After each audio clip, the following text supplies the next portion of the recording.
icyo gikorwa twagitanguje ku itariki ya 25 z'uku kwezi, tukaba tugira tuti tolerance zero, ni ukuvuga kutihanganira ibinyobwa vyonona umubiri w'umuntu, ibinyobwa bibujijwe.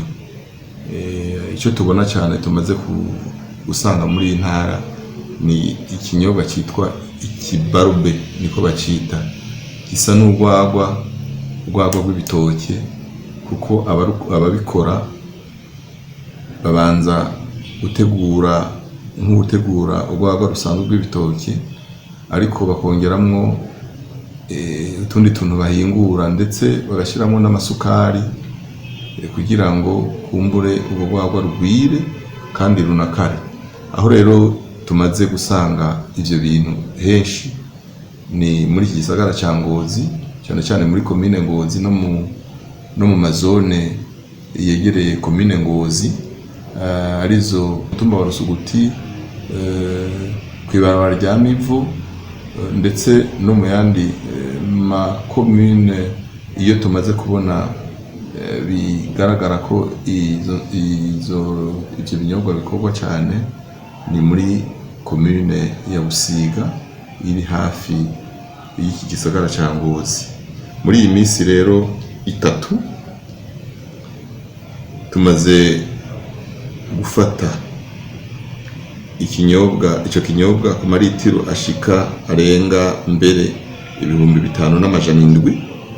Tukaba tumaze gufata n'abantu babidandaza, baba abidandariza canke abakorera abandi, bashika 16, harimwo mbere n'abafise ubwengero ubumengo n'amahinguriro y'ivyo binyobwa. Abo bose barafashwe, ivyo binyobwa vyabo vyarasheshwe, ndetse n'ibikoresho bakoresha vyarafashwe. Tukaba tumaze kubashikiriza ubutungane. Tukaba muri iki gitondo cyonyene twafashe amaritiro ashika 2,000.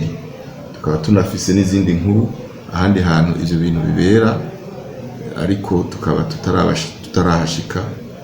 Nashaka gusaba rero abene gihugu bari hafi yaho ivyo bintu bikorerwa ko bomenyera gutanga inkuru kugira ngo tabatabare batararemba, kuko ivyo bintu bironona umubiri w'abantu.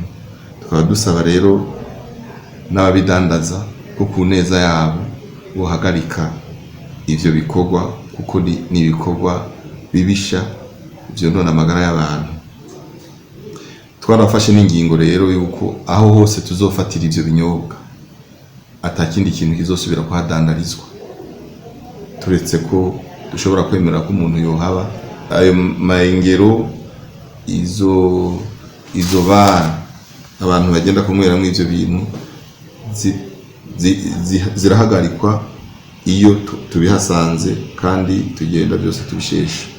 Dusaba abajejwe igipolisi n'abajejwe ubutungane kuba maso kugira ngo ayo madosiye akogwe n'ingoga ku buryo bunyaruka, abo bantu bahanwe kandi hakurikijwe amategeko. Nta numwe tuzorenganya, tuzosoma amategeko, kuko harahari abuza izo nzoga, kuko nari nabivuze, izo nzoga ziriko zirica ubuzima bw'abantu cyane.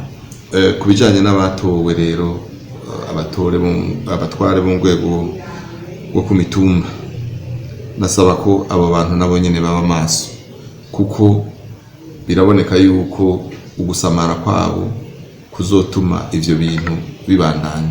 Biranagaragara ko hamwe hari n'abatware bakingira ikibaba bene ivyo bikorwa vy'ububisha. Twanasanze hamwe umuntu yatowe